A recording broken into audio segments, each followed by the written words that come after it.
Which city needs an F1 street circuit ASAP? For me it's definitely تونس.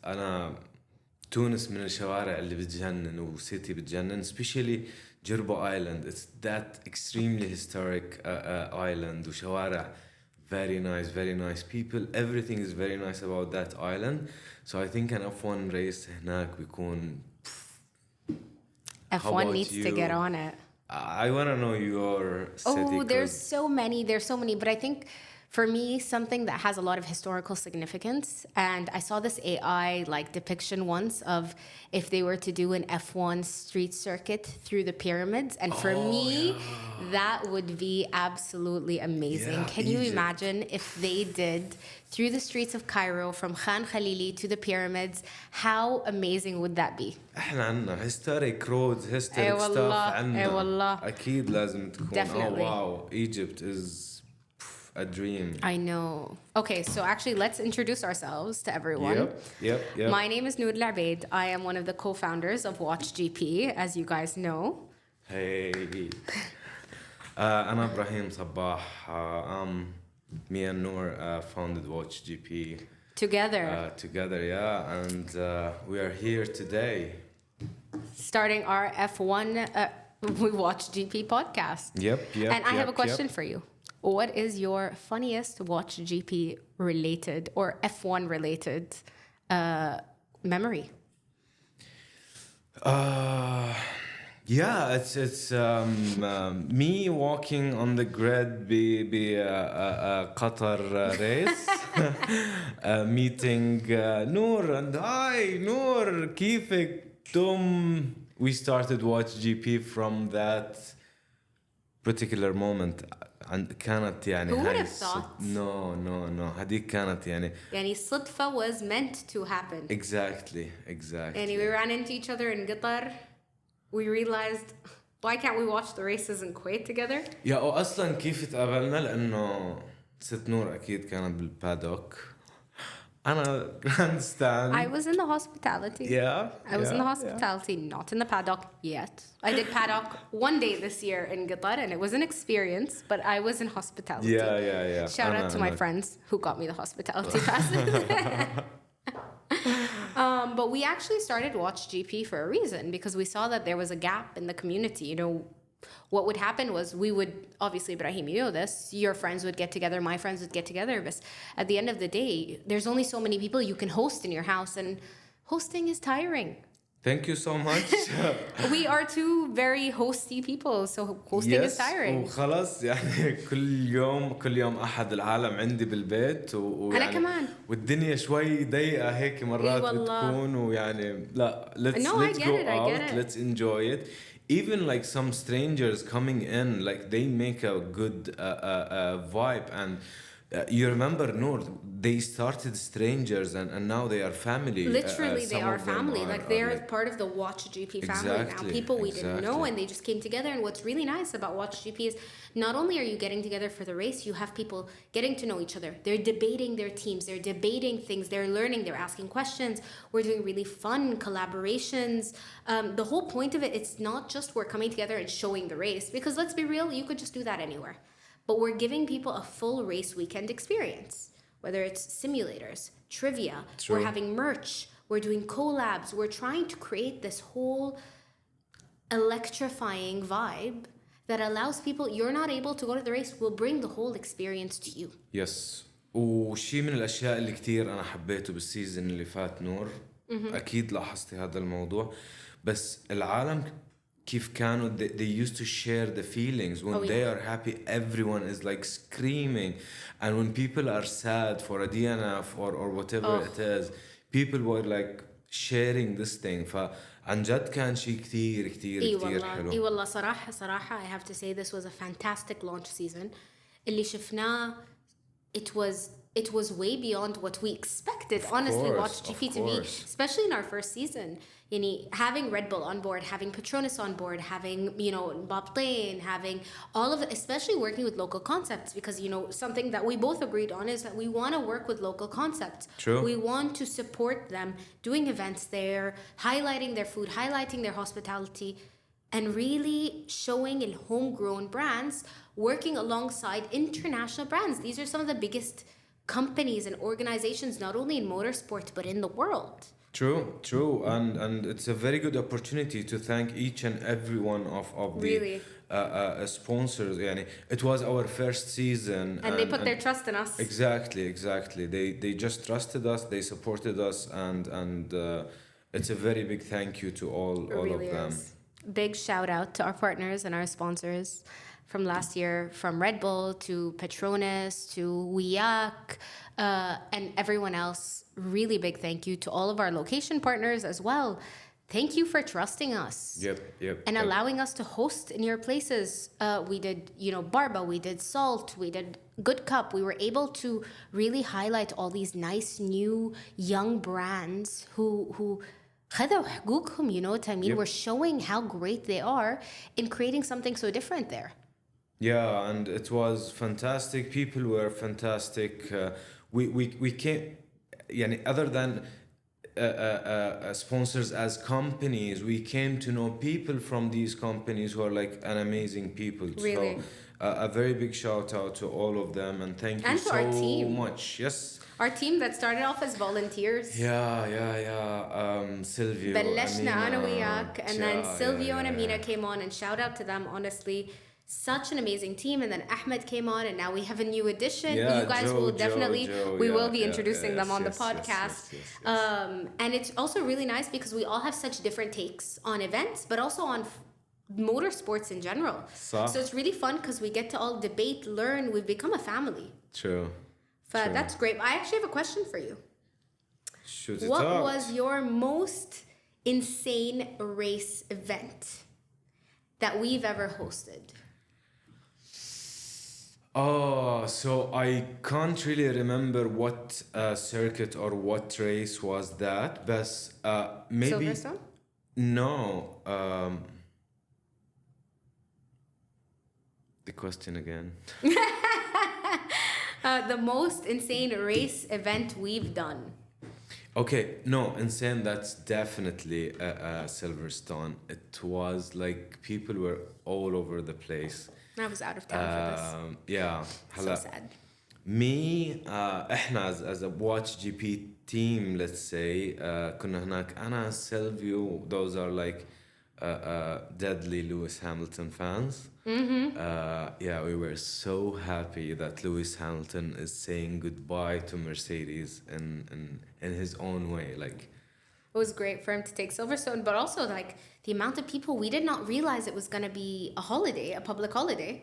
صح, it was a public holiday. And we had so many people waiting at the door. Yeah, we did sell out very quick, yet We did. Sometimes people like they walk in and you cannot say no. So we were standing as a team. No, we had to give our spots to people to watch it. Some people didn't mind to come in and like just stay standing, but they want to be a part of it, which is the most amazing feeling ever for us. Of course, honestly, I think that was so much fun. It is. I'm very sad to have missed that. I was watching it from a plane, sadly, but I did get to see the win, so it was awesome. But what do you think? Why was it so important for us to launch this podcast? It's very important for us to have the podcast لأنه we had the community now. We watch the race, but we don't want to just watch the race. We want to bring the entire experience to the table. We want to be able to tell people what we really feel about the race, and we want to have people here also speaking what they feel about the race. مش لازم احنا نكون كتير عالم تكنيكال يعني ولا محللين ولا ما بعرف شو. At the end of the day, fans has a voice, and people also would love to hear this. So I think you can explain this more, Noor, لأنه you really wanted this podcast to happen. You had a lot to say about it, so I want to hear it from you. So in my opinion, I think it was so important for us to launch this podcast. أول شيء ما كان في ولا podcast that's bilingual from what I've seen. يا عربي يا إنجليزي. And for a lot of us who are bilingual, it is something that I feel is an untapped community. ثاني شيء, a lot of people don't like to talk on controversial topics or things that they feel like, لا, I'm gonna get hate for. Oh, wallah, I have this opinion on this driver, and then فجأة you see, they ياكلونهم. Doesn't make sense. So I thought it was so important to teach people about it. Beginners who are coming in, who don't know, there is a lot of intimidation learning a new sport. Yeah. There is a lot, when I got into F1 in the early 2010s, there was not as much of an aggressive community. Yes. Now it's, are you a drive to survive person or not? Are you a madri shino? Are you... It becomes kind of a stigma where it's not welcoming to other fans. Yeah. And I think it's very important for us to have a place where fans can learn. They can speak their opinions. They can, we listen, we talk, we have them on if they want to. We listen, we just debate things. And it's very important for us. Also, locals, ما تشوف في أحد صراحة من الكويت أو من الخليج, very few من الخليج اللي that are coming out and speaking about a sport that's becoming very relevant in the GCC. You have 4 current races صح. and 1 more upcoming in the region. This is huge, 4 in 1 small space, صح. as we were just talking about before. صح. بين كل ديرة وديرة ترى أقل من ساعة. Yep. ساعة ونص بالكثير. بس إن to have all of this, build the community, allow them to feel like a family. Yeah, well, a community that speaks احنا بنحكي بطبيعتنا قاعدين عم نحكي as a 2 people sitting anywhere عم بيحكوا على موضوع طبيعي 100% رأيهم 100%. لأنه أكثر العالم اللي بتحكي بالF1 اليوم هي عالم معروفة محسوبة عليها كل كلمة قاعدة عم تحكيها. وفي كتير جوانب ما فيهم يتطرقوا لها أو يدخلوا فيها. 100%. You don't wanna risk, oh my god, I can't say this because this team or I could lose whatever income I'm getting from this team. At the end of the day, we're starting this as 2 people who started a grassroots startup. Yep. Out of the love of Formula 1 and out of the love of sports. Inshallah, we'll get into all the different sports that we all love, that we feel people are not getting to really enjoy.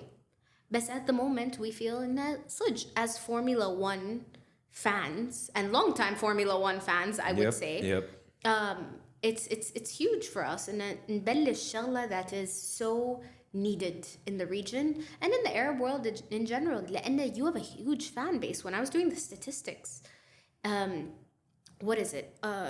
About 9 million people in the Khalij. 9 million people in the Khalij per race weekend are watching. Whoa. That might sound like a small number for bigger regions, بس احنا ترى كلنا we're 6 countries.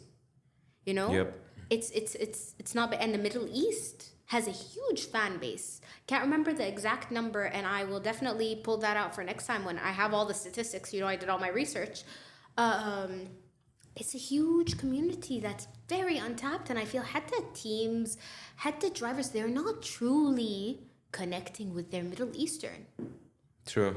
And I want to definitely, by the way, now that we have an Arab on the grid, we are going to have an episode on this, because you'll see the difference in 2 drivers that have Middle Eastern roots. One who plays into those Middle Eastern roots, and one who doesn't. True. And the power of marketing, branding, and PR, and how that plays a role into your seat in Formula 1, because let's be real. If you don't have the money, you don't have the seat. True. Talent can only get you so far in this sport. We don't want to mention names هلا, بس إنه في عالم احنا بنعرفهم كتير منيح موجودين على الجريد اليوم because of their dad's money. And there's a lot that it's a 1%er sport. Yeah, so what are we gonna expect? Most drivers start off as paid drivers, though. True. A big team is not gonna take a risk on you. I.e., look at Logan Sargent. If Logan Sargent didn't have the Americans behind him and his family money, I highly doubt he would have gone to see. He was great in F3, okay in F4, but would he have gotten the seat? I highly doubt it, because there are better drivers that don't have the cash behind them. He doesn't enjoy it aslan. Yani he left, and I think he could have. I think he could have enjoyed it. I think the pressure, again, if you can't put up with that pressure, that's I don't think I could ever put up with that pressure. True. You know? But what's nice is, again, we have this open space. We can debate things that are debatable. We could talk about things where I think, let's say this is a 1%er sport and it's a very difficult one to get into. And how I think personally, from my expert perspective, is how I think some people could actually succeed in it.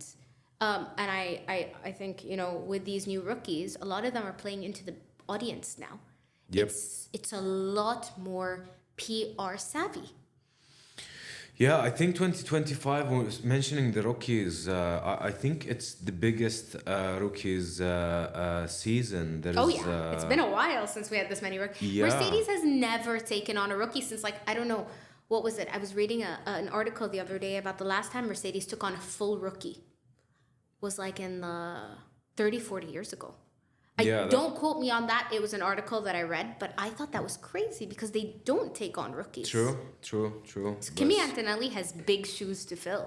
Yeah, well, he's a very talented driver. Yes, he is. But في good rookies this season. It's going to be an exciting season, and which is what we're going to be talking about. True. The season, we're going to be talking about the rookies. We're going to be talking about the races. But we're also going to be talking about what happens off the grid. Because there's a lot going on off the grid. That's your specialty. The off-grid drama is always so much fun. So much fun. Honestly, it keeps things exciting on breaks. You know what I mean? We will just do a podcast other than Drive to Survive. Drive to Survive. We are the new Drive to Survive. But I have a few questions for you. A few hot takes. Yalla. Do you think, if Max Verstappen was in a Ferrari, do you think he would still dominate the way that he does in the Red Bull? Long story short, yes. I like your answer. Now, شوفي, regardless, I like Max, I don't like Max. I don't like Max, but he is a hell of a driver. My heart. Max is he proved it this season. He didn't have نص season, at the end of the season, it was a very bad car. Adrian Newey. Okay, I'm done. Yeah. I don't know if it was Adrian Newey or not, but the car wasn't the best car that and Checo Max has been saying that for 2 seasons. Yes. Comparing Checo is not the worst driver ever. He's not. He's not. He did prove himself. He did, and even Abel Red Bull, he proved Force India self. So. But Max took it to the another level, even with a bad car, especially the rainy Brazil race. Do you remember how we felt watching Brazil? That was a masterclass. It really was. I think he showed everyone that thought Max is overrated and Max is in a good car. No. He showed, but he did say this to Zach Brown. Do you remember in Abu Dhabi? Yeah. People will always speak. Will always. They always hate on a winner, just like they hated on Lewis and they hated on Schumacher and they hated on Senna. It's funny because all those people who hated on them now are like the greatest drivers. Yeah. And I find that so funny because I'm like, I feel people just love to hate for the hate. True. Alonso in his era was and now everyone's an Alonso stan. Exactly. Also, he is everyone loves him. He's everyone's ammi, yes, you know. Yes. Even don't you remember the video when he said "Ana ammukum"? He is, but he's also Rookie of the Year every year. True. The man does not grow up, and that's the best thing about him. He's here to have fun now. He loves it. He loves what he is doing. He can do it each and every day, seamlessly. Love it. But I actually have another question for you. Yalla. Do you think street circuits are overrated? I love street races, street circuits. I love street races. Some of it is overrated, yes, but yeah, I love Baku. Interesting. I enjoy Baku race. It's a good race. It's a street So you circuit love Monaco? with no. No, Monaco is there for fancy people to be as fancy as they can and watch the Really? Okay, thanks. race من their yachts and helicopters they get عم بيخترعوا أشياء يشوفوا منها الريس. Okay, so I was planning to go to Monaco this year, but now Ibrahim, I think, would judge me. لا نور, I know you are fancy يعني without going to Monaco. Okay, so then I have another question for you. يلا. What do you think? Oh, actually, what was the wildest thing that you feel has ever happened at a WatchGP event?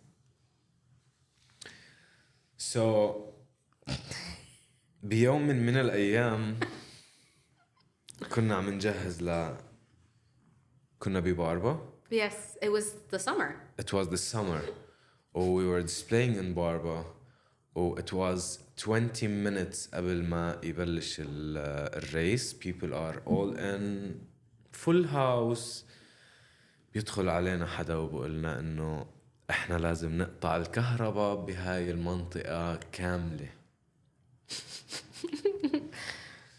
For those who don't know, in the summer in Kuwait, sometimes they need to turn off the electricity because it's really hot, 60 plus degrees. Yeah. And the electricity just can't handle it.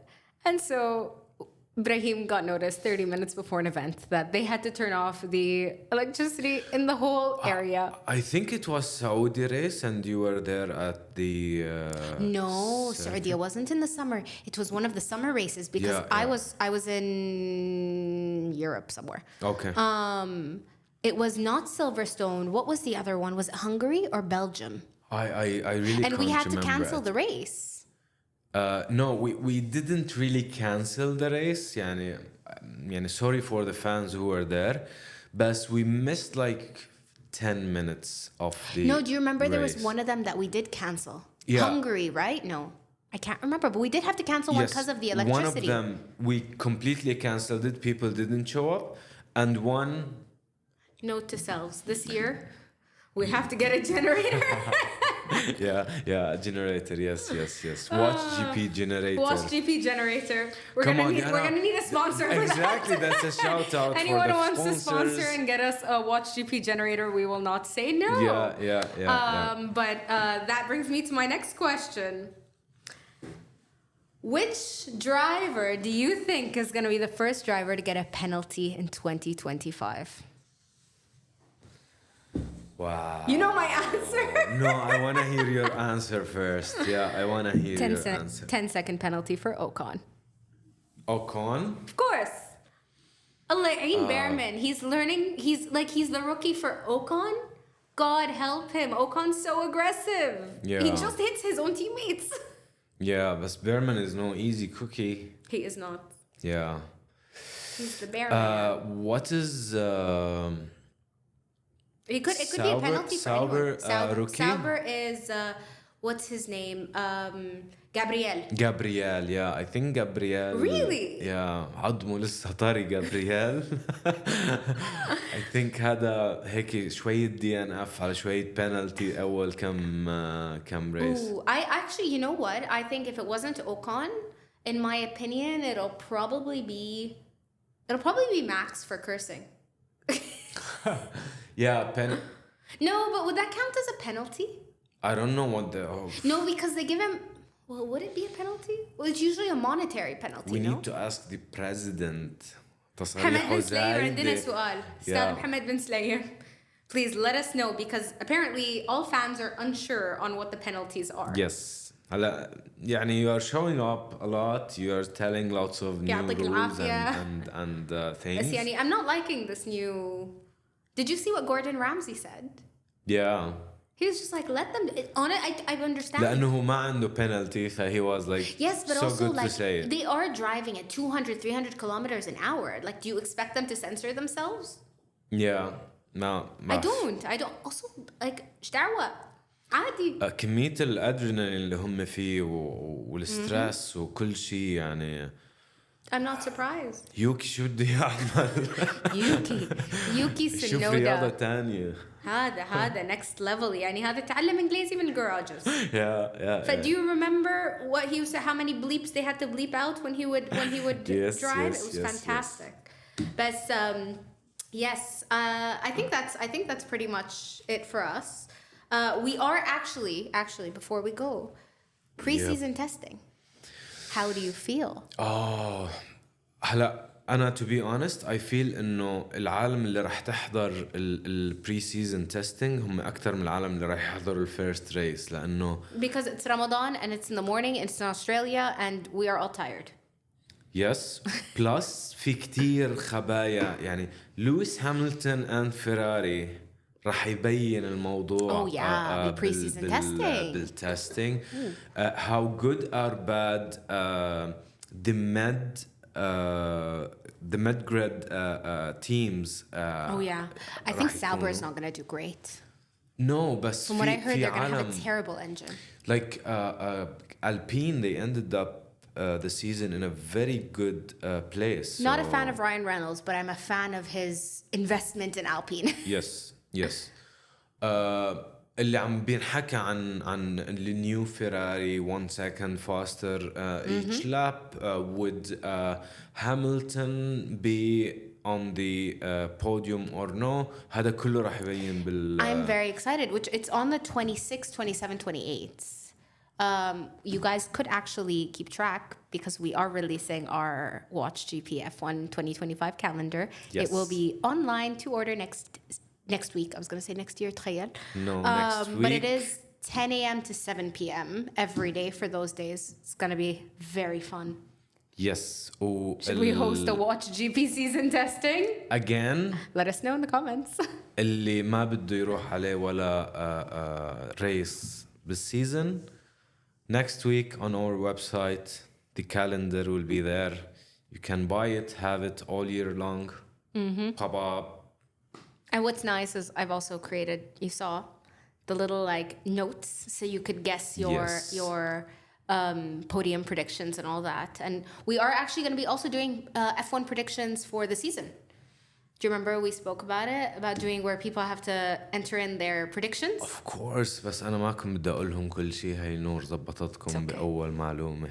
أول معلومة. Guys, next episode we are going to be talking about everything from the greatest rivalries, what's coming up with us, and we're going to be discussing the first races. يعني راح يكونوا خلصوا I think testings. We're going to be doing our next episode post-testing. Yeah. And before Australia. So then we'll make you all do your predictions. Yes. You have to do your predictions. Of course. Even I am going to, it's going to be recorded. Yes. So there's no going back. But he was going to stay up studying. You know what I mean? Like, who did the best? Yeah. Even people would do the prediction on our Instagram page, Yes. على stories and all of that. And we will speak all about it. I'm so excited. In our next episode, it will be on fire. It will be. Yep. Thank you so much, and we will see you guys next time. Ciao.